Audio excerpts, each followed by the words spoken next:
সুপ্রিয় দর্শক বন্ধুরা আসসালামু আলাইকুম। সবাই কেমন আছেন? আশা করছি যে যেখান থেকে দেখছেন অনেক ভালো আছেন। দর্শক বন্ধুরা, আপনাদের মধ্যে যারা Realme লাভার আছেন তাদের জন্য গুড নিউজ। Realme 10 এই ফোনটি এই সপ্তাহে লঞ্চ হচ্ছে, আর অলরেডি এই ফোনটির ফার্স্ট লুক এবং স্পেসিফিকেশন চলে এসেছে। Realme 10 সিরিজে প্রথমে 4টি ফোন লঞ্চ হবে: Realme 10 4G, Realme 10 5G এবং Realme 10 Pro, আর সবশেষে থাকছে Realme 10 Pro Plus। Realme 10 এই ফোনটির হাইলাইটেড বিষয় হচ্ছে ফোনে থাকছে MediaTek Helio G99 চিপসেট এবং এছাড়াও থাকছে 50 মেগাপিক্সেলের ক্যামেরা, আর ওভারঅল ফোনটা দেখতে কিন্তু খুবই সুন্দর।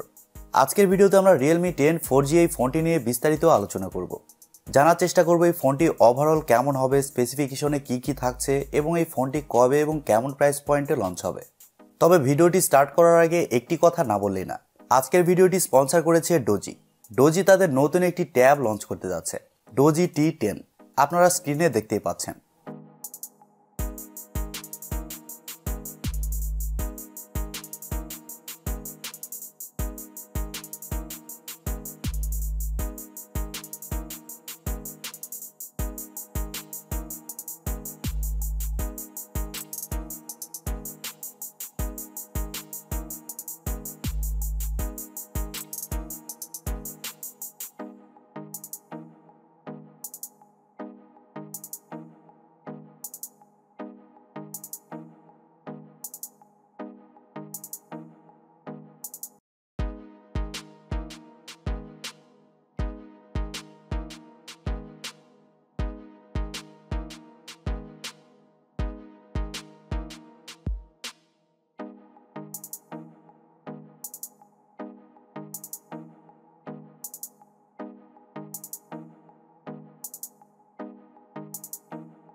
ডিজাইন এবং বিল্ড কোয়ালিটি নিয়ে যদি আমরা কথা বলি, তাহলে এই ফোনটির ব্যাক সাইড এবং ফ্রেমে থাকছে প্লাস্টিক, তবে ব্যাক সাইডে থাকছে দুইটি ক্যামেরা। ব্যাক সাইডে ব্যবহার করা হয়েছে গ্লসি ফিনিশিং, যার কারণে দেখলে মনে হয় ফোনটির ব্যাক সাইডে গ্লাস ব্যবহার করা হয়েছে। আর ফ্রেম থাকছে একেবারে ফ্ল্যাট, এর কারণে এই ফোনটিকে দেখতে সুন্দর লাগছে। এই ফোনটা যথেষ্ট স্লিম এবং লাইট ওয়েট, এর কারণে এক হাতে এই ফোনটি আপনারা খুব ভালোভাবে ব্যবহার করতে পারবেন। আর পোর্টস অ্যান্ড বাটন হিসেবে এই ফোনটির ডান সাইডে থাকছে পাওয়ার বাটন এবং ভলিউম আপ ডাউন বাটন, আর পাওয়ার বাটনটা ফিঙ্গারপ্রিন্ট সেন্সর হিসেবে ব্যবহার হবে।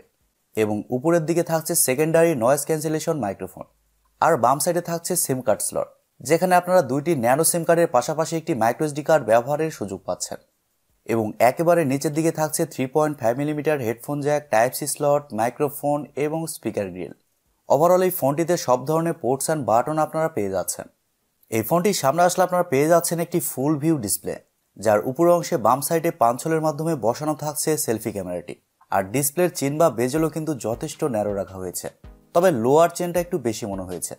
ফোনটি মার্কেটে 3টি কালার ভেরিয়েন্টে পাওয়া যাবে: সিলভার, ব্লু এবং ব্ল্যাক। সো ওভারঅল সবকিছু মিলে এই ফোনটির ডিজাইন এবং বিল্ড কোয়ালিটি আপনাদের কাছে কেমন লেগেছে কমেন্ট করে আপনাদের মূল্যবান মতামত অবশ্যই জানাবেন। আর আমার কাছে ওই ফোনটির ডিজাইন যথেষ্ট ভালো লেগেছে। ফোনটির ডিজাইনটা কিন্তু অনেকটা Realme C33 ওই ফোনটির মতো, আপনারা অলরেডি অনেকেই বুঝতে পেরেছেন। ডিসপ্লে নিয়ে কথা বলতে গেলে এই ফোনে থাকছে 6.4 ইঞ্চির একটি সুপার অ্যামোলেড ডিসপ্লে, আর এই ডিসপ্লেটি হচ্ছে ফুল HD প্লাসের একটি ডিসপ্লে, যা রেজুলেশন হিসেবে থাকছে 1080x2400 পিক্সেল এবং আরও থাকছে 411 ppi density. Super AMOLED display হওয়ার কারণে ডিসপ্লেতে যে কোনো কন্টেন্ট প্লে করলে শার্পনেসের ঘাটতি আপনারা ফিল করবেন না। আর ডিসপ্লেতে ব্যবহার করা হয়েছে 90 হার্টজের রিফ্রেশ রেট, যার কারণে ডিসপ্লের টাচ রেসপন্স কিন্তু মোটামুটি ভালোই হবে।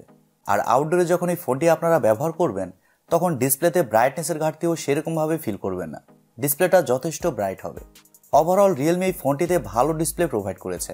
তারা এখানে সুপার অ্যামোলেডের ফুল HD প্লাসের ডিসপ্লে দিয়েছে, পাশাপাশি 90 হার্টজের রিফ্রেশ রেট দিয়েছে, এই বিষয়টি ভালো লেগেছে।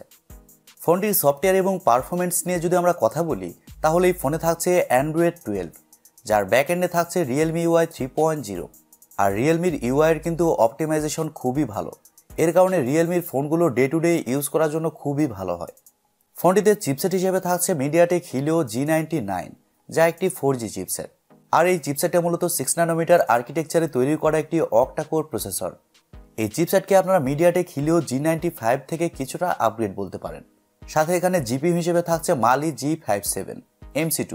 এর কারণে যে কোনো হাই লেভেলের গেমস মিডিয়াম টু হাই সেটিংসে আপনারা ইজিলি খেলতে পারবেন। মিডিয়াম সেটিংসে গেমস খেলার সময় কোনো ধরনের ল্যাগ বা ফ্রেম ড্রপ ফিল করবেন না। তবে হ্যাঁ, হাই সেটিংসে যদি গেমস খেলতে চান সেক্ষেত্রে ল্যাগ বা ফ্রেম ড্রপ কিছুটা ফিল করবেন, তবে একেবারে বেশি না। আর এছাড়াও মাল্টিটাস্কিং সহ অন্যান্য কাজ এই ফোনটিতে আপনারা খুব ভালোভাবে করতে পারবেন। রিসেন্ট কিছুদিন আগে ভিভো V25e ওই ফোনটিতে MediaTek Helio G99 চিপসেট ব্যবহার করা হয়েছে। আর এছাড়াও টেকটপ 4 Pro ওই ফোনটিতেও কিন্তু সেম চিপসেট ব্যবহার হয়েছে। এই চিপসেটের রেজাল্ট খুবই ভালো। আর 6 ন্যানোমিটার আর্কিটেকচারে তৈরি হওয়ার কারণে ফোনটিতে ব্যাটারি ব্যাকআপও খুবই ভালো পাওয়া যায়। আর এই চিপসেটের আরেকটি ভালো ব্যাপার হচ্ছে চিপসেটযুক্ত ফোনে আপনার লং টাইম কাজ করলেও ফোনটি খুব বেশি গরম হয় না।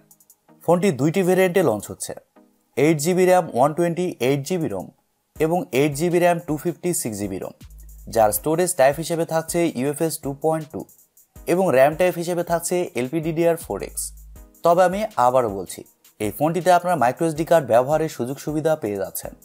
ক্যামেরা সেকশন নিয়ে কথা বলতে গেলে এই ফোনটির ব্যাক সাইডে থাকছে দুইটি ক্যামেরা, যার মেইন সেন্সর হিসেবে থাকছে 50 মেগাপিক্সেলের একটি ওয়াইড সেন্সর এবং সেকেন্ডে থাকছে 2 মেগাপিক্সেলের আরও একটি সেন্সর। তবে আমার মনে হয় এখানে 2 মেগাপিক্সেলের সেন্সর না দিয়ে মিনিমাম 8 মেগাপিক্সেলের একটি আলট্রা ওয়াইড সেন্সর দিলে আর একটু বেটার হতো। যাই হোক, ফোনটির ব্যাক ক্যামেরার ফিচার হিসেবে থাকছে এলইডি ফ্ল্যাশ, HDR প্যানোরামা। তবে ব্যাক ক্যামেরা দিয়ে আপনারা শুধুমাত্র 1080p 30 fps শুট করতে পারছেন। তবে MediaTek Helio G99 এই চিপসেটটা কিন্তু 4K সাপোর্ট করে, সেক্ষেত্রে ক্যামেরাতে 4K অপশনটা দিয়ে দেওয়া প্রয়োজন ছিল। আর ফোনটিতে সেলফি ক্যামেরা হিসেবে থাকছে 16 মেগাপিক্সেলের একটি সেলফি ক্যামেরা, যদিও এটি 100% শিওর না। আর সেলফি ক্যামেরার ফিচার হিসেবে থাকছে HDR এবং প্যানোরামা। আর সেলফি ক্যামেরা দিয়েও আপনারা শুধুমাত্র 1080p শুট করতে পারছেন। ফটো কোয়ালিটির কথা বলতে গেলে এই ফোনটির ব্যাক ক্যামেরার মেইন সেন্সরের ফটো কোয়ালিটি ভালো হবে। এবার আসলে আমাদের দেখার পালা, বাংলাদেশ সহ ইন্ডিয়ার ওয়েদারে এই ফোনটির ফটো কোয়ালিটি এবং ভিডিও কোয়ালিটি কতটা বেটার হয়।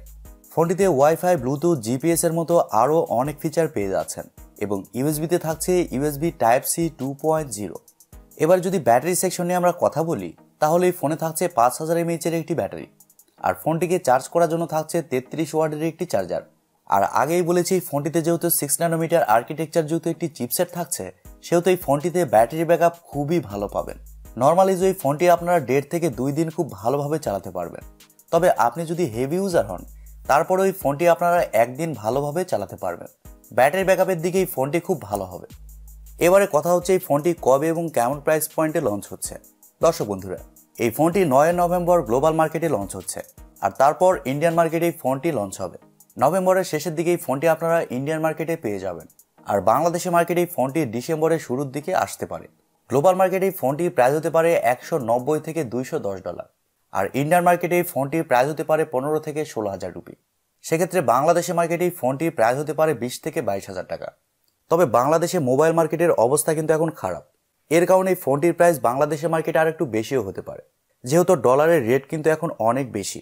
সেক্ষেত্রে দেশের বাজারে এই ফোনটি 25 থেকে 26,000 টাকাতেও লঞ্চ হতে পারে। এখন কথা হচ্ছে এরকম প্রাইস পয়েন্ট এই ফোনটি আসলে কি অফার করছে। যেমন এই ফোনে থাকছে ভালো চিপসেট এবং ভালো ডিসপ্লে সেটআপ, পাশাপাশি ভালো ডিজাইন। তবে এই ফোনটিতে ক্যামেরা সেকশনে আর একটু বেটার কাজ করার প্রয়োজন ছিল, এখানে আলট্রা ওয়াইড সেন্সর থাকাও প্রয়োজন ছিল। সো সবকিছু মিলিয়ে আমার মনে হয় আপনারা যদি এরকম বাজেট সেগমেন্টে রিয়েলমির একটি পারফরমেন্স বেস ফোন নিতে চান, সেক্ষেত্রে এই ফোনটির জন্য আপনারা ওয়েট করতে পারেন। ফোনটি ওভারঅল খুবই ভালো হবে। এবার আসলে আমাদের দেখার পালা, বাংলাদেশ এবং ইন্ডিয়ান মার্কেটে এই ফোনটি কবে এবং কেমন প্রাইস পয়েন্টে লঞ্চ হয়। সো দর্শক বন্ধুরা, এই ছিল আজকের ভিডিওটি আপনাদের কাছে কেমন লেগেছে কমেন্ট করে অবশ্যই জানাবেন। আর ভিডিওটি যদি সত্যি ভালো লেগে থাকে তাহলে আমাদের চ্যানেলটি সাবস্ক্রাইব করবেন এবং পাশে থাকা বেল আইকনটি প্রেস করে রাখবেন। সো আজকের মতো এই পর্যন্তই, দেখা হবে পরবর্তী কোনো নতুন ভিডিওতে। সবাই অনেক ভালো থাকবেন, সুস্থ থাকবেন। খোদা হাফেজ, টাটা।